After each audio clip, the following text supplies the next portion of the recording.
મુન્દ્રા સિરાઈ વિસ્તારમાં દાનેશ્વર મહાદેવ મંદિરે ભાગવત કથાનું આયોજન થયું છે, પરંતુ બીજી તરફ સ્થાનિક ખેડૂત, માછીમાર અને યુવાનો અદાણી ગ્રુપ સામે પોતાના હકો માટે અવાજ ઉઠાવી રહ્યા છે.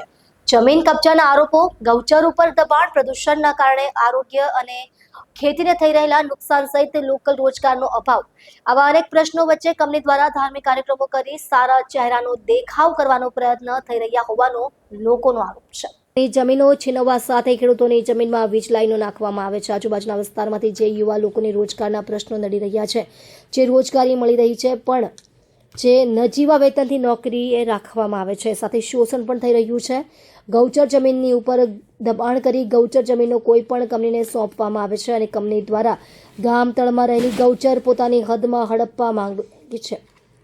ખેડૂત હોય, માછીમાર હોય કે બેરોજગાર હોય, યુવા હોય, આ બધી સમસ્યાઓ અહીંયાના લોકલ ખેડૂતોને, માછીમારોને રોજગાર ઈચ્છતા રોજગાર યુવાનોને આવી રીતે બધાનું શોષણ થઈ રહ્યું છે. સાથે સાથે જે કંપનીઓ દ્વારા પ્રદૂષણ થઈ રહ્યું છે, જેનાથી આજુબાજુના વિસ્તારમાં ઘણા એવા રોગોથી પીડાઈ રહ્યા છે, જે આજુબાજુના જીવ સૃષ્ટિ માટે આવી કંપનીઓ જેમ કચ્છ કોપર, કોઈ પણ એવી કેમિકલવાળી કંપની હોય, ડોરફ કેટલ કે કોશિશિયસ, જે માનવ જીવન અને જીવસૃષ્ટિ અને ખેતી બધાને નુકસાન પહોંચાડી રહી છે. આ કંપનીઓ દ્વારા મહાપાપ થઈ રહ્યું છે, જેનો પાપ ધોવા માટે આવી અદાણી કંપની દ્વારા ભાગવત કથાનું આયોજન કરવામાં આવી રહ્યું છે. સાચા અર્થમાં પાપ કર્યા પછી તથા પૂજા કરવાનો શું મતલબ રહે? પાપ ન થાય એના માટે તથા પૂજા, કથા, પ્રવચનો લેવામાં પણ અદાણી કંપની જેમ એનો વિસ્તાર વધ્યો છે, તેમ સામાન્ય માણસ, ખેડૂત, માછીમાર કે યુવા વર્ગ કે જીવસૃષ્ટિ, પર્યાવરણ બધાને નુકસાન થઈ રહ્યું છે. તેના સંદર્ભે વખતો વખત બીજાના માધ્યમથી તે લગતા અધિકારીઓને આ બાબતે, પર્યાવરણ બાબતે, ખેતીના નુકસાન વખતે માછીમારને નુકસાન આપશે અને આજુબાજુના વિસ્તારોને સ્વાસ્થ્ય તો કરવામાં આવી છે, તો રજૂઆતોને અનુસંધાને આવી કંપનીઓ દ્વારા વાયુમાં ઝેર પેદા કરે છે, જેનાથી માનવ, પશુ, પંખી, દરિયાઈ જીવ, ખેતી બધાનું જીવન મુશ્કેલમાં મુકાઈ રહ્યું છે. જેનાથી આ શિરાયામાં જે ભાગવત કથા થાય છે, ખૂબ સરસ વાત છે, જે થવી જોઈએ, પણ આવા પાપ કરીને આવા ખૂબ સરસ આયોજનો ખાલી આવી અદાણી કંપનીઓ દ્વારા દેખાવ કરવો અને પોતાની પ્રસિદ્ધિ માટે, પ્રચાર માટે ભાગવત કથા નામ ઉપર બધા એને માફ કરે તેમ કંપની ઈચ્છી રહી છે. પણ સામાન્ય માણસનો અવાજ દબાવવામાં આવે છે, ખેડૂતનો અવાજ દબાવવામાં આવે છે, માછીમારોનો અવાજ દબાવવામાં આવે છે, યુવાનનો અવાજ દબાવવામાં આવે છે અને જે કંપનીમાં લોકલ માણસો કામ કરે છે તેમને અગર કોઈ વિરોધ કરે, અગર કોઈ અવાજ ઉપાડે તો તેને બ્લેકલિસ્ટ કરવામાં આવે છે. આ શું ભારત છે? ભારત કોઈ પણ જગ્યાએ આપણે ધંધો, રોજગાર કે નોકરી, વ્યવસાય કરી શકીએ, પણ અદાણીમાં એવી નીતિથી, એવી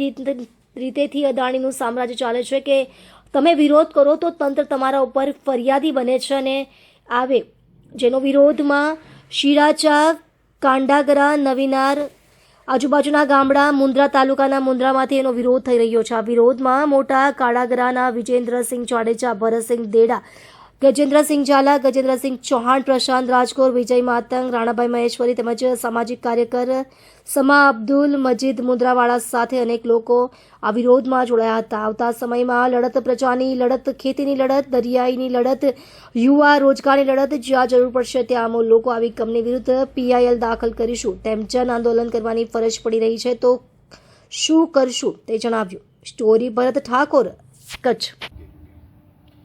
જય હિન્દ. વિજેન્દ્રસિંહ જાડેજા મારું નામ છે, ગામ મોટા કાંડાગરા.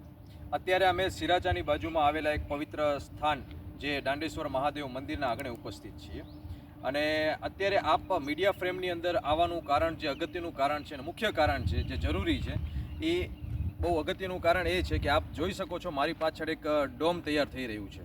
તારીખ 14 ડિસેમ્બર 2025ના જે ભાગવત સપ્તાહનું આયોજન કરવામાં આવેલું છે, એની પૂર્વ તૈયારીઓ ચાલુ થઈ રહી છે. અત્યારે ભાગવત સપ્તાહ એટલે કે ગીતાના 7 દિવસીય પઠનનો કાર્યક્રમ, અને ભાગવત સપ્તાહ જે નસીબમાં હોય એને સાંભળવા મળે 7 દિવસ. ભાગવત સપ્તાહ જે છે એ ગીતાના ઉપદેશો, કર્મ અને ધર્મના ઉપદેશો છે, જે તમે સાંભળો એટલે તમારું જીવન તરી જાય છે.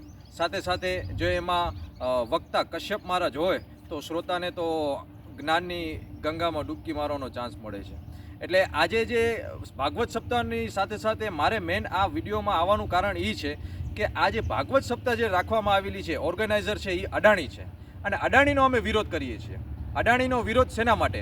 કારણ કે જે કર્મ ને ધર્મની આ ભાગવત સપ્તાહ છે, કર્મ ને ધર્મ સારા કરવા માટેના તમને ઉપદેશો આપવામાં આવે છે, ત્યારે આજે ગૌચર જમીનો લઈને કંપની એસ્ટાબ્લિશ કરવી, ચરિયાણ ન દેવું, આ કરીને જે ધર્મનો નાશ કરી, ધર્મ ભૂલી ચૂક્યા છે અને ખેડૂતોનું, માછીમારોનું દમન કરવું, જે કંપનીની અંદર એમ્પ્લોય કામ કરી રહ્યા છે 12 કલાક શોષણ કરવું અને એમને સારો પગાર ધોરણ ના આપો, એનું દમન કરવું, આ કરીને એ લોકો કર્મ જે ખરાબ કરી રહ્યા છે.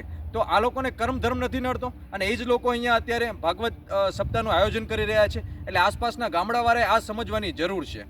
અત્યારે જે વિરોધ ચાલુ રહ્યો છે, અમે કરી રહ્યા છીએ માત્ર ને માત્ર અદાણીનો એટલા માટે છે કે લગભગ 20 વર્ષ થઈ ચૂક્યા છે અદાણી પાવરને, પણ ત્યાં જે કામ કરી રહેલા સિરાચા છે, મોટા કાંડગરા છે, નવી નારના જે લોકો છે, એ લોકોને અત્યારે 12 થી 13,000 રૂપિયા, 15,000 રૂપિયાની નોકરી કરી રહ્યા છે, 12 કલાકની ડ્યુટી કરી રહ્યા છે. તો આપણે શું એના માટે જ આ લોકોને અહીંયા જમીનો આપેલી હતી? જ્યારે આવી કંપનીઓ અહીંયા આવે છે ત્યારે એમ કહે છે કે અમે રોજગારી આપશું, તો અમે ગામડાનું ડેવલપમેન્ટ કરશું, CSR ફંડ મારફતે અમે તમને અહીંયા સારું કાર્ય કરી દેશું, પણ એના નામે ઝીરો છે. જ્યારે કચ્છ કોપર આપ જોઈ શકો છો, મારી લેફ્ટ સાઈડમાં પાછળની સાઈડે કચ્છ કોપર આવેલી કંપની છે, એના માટે વિધિન 2 વર્ષની અંદર SVCT જેવી વૈભવશાળી સોસાયટીઓ રેડી થઈ ચૂકી છે. તો આ એક પાર્શિયલિટી છે કે ગામડાના લોકો માટે તમે 20 વર્ષથી કશું નથી કરી શકતા અને પોતાની કંપનીના એમ્પ્લોય માટે તમે SVCT જેવી વૈભવશાળી સોસાયટીઓ રેડી કરીને રાખી દીધી છે. આજે ભાગવત સપ્તાહ જે છે એ કૃષ્ણ ભગવાનને રિલેટેડ છે અને કૃષ્ણ ભગવાનને શું વાલી છે? ગાવડી, ગાય. હવે ગાયની તમે ગૌચર જમીનો લઈ લો છો. કૃષ્ણ ભગવાનના મોટા ભાઈ બલરામ જે ખેતી કરે છે હળ ખેડીને, અને હળ એટલે ખેડૂત મિત્ર છે. આજે ખેડૂતો ઉપર તમે દમન કરી રહ્યા છો, એટલે અત્ર તત્ર સર્વત્ર તમે દમન કરી રહ્યા છો અને તમે અત્યારે અહીંયા તાઇફાઓ કરી રહ્યા છો ભાગવત સપ્તાહના. ભાગવત સપ્તાહ એક લોકોને સારા ઉપદેશ દેવા માટે, સારા કર્મ કરવા માટે, ધર્મ કરવા માટેની એ જગ્યા વસ્તુ છે અને આજે તમે એ ચીજ કરીને શું લોકોને ભ્રમિત કરવા માગો છો? એટલે આવી અદાણીનો અમે વિરોધ કરીએ છીએ અને આસપાસના તમામ ગામડાને અમે વિનંતી કરીએ છીએ કે અમને સપોર્ટ કરો. કારણ કે આજે કોપર કંપની જે છે, શરૂઆતના દોરમાં અમે એનો વિરોધ કરેલો હતો, કારણ કે ઝેરી કેમિકલ અને પ્રદૂષણ ફેરવનારી કંપનીઓ છે અને આવી જ કંપનીઓના હિસાબે આસપાસનું વાતાવરણ બગડશે, આસપાસના લોકોનું જીવન ધોરણ ખરાબ થશે અને આવી કંપનીઓને જે આપણા ગામના આસપાસના ગામના જે જયચંદો છે, ચમચાઓ છે, એ કાર્ય કરે છે, પોતાને આપણને આવરી લઈને પોતાનું કાર્ય કરી લે છે, પણ ગામને બેનિફિટ મળતા નથી. એટલે હું તમામ સૌથી વધારેથી યુવાને કહીશ કે બેરોજગાર માટે જે છે અમે લડાઈ કરી રહ્યા છીએ, ગૌચર જમીન માટે અમે લડાઈ કરી રહ્યા છીએ. આપનો સપોર્ટ અમને સખત જરૂરી છે. આપ સાથે અમે હંમેશા હરમેશ રહેશું અને ઢાલ બનીને આગળ ઊભા રહેશું અદાણીના વિરોધ માટે. નજીકના સમયમાં અમે PIL પણ ફાઇલ કરવા જઈ રહ્યા છીએ અદાણી કોપર વિરુદ્ધ અને ગેટ બંધ કરવા પણ જઈ રહ્યા છીએ. આપ સૌને અમે વિનંતી કરશું કે અમે આહવાન કરીએ છીએ કે આપ સૌ અમને સપોર્ટ કરશો. ધન્યવાદ.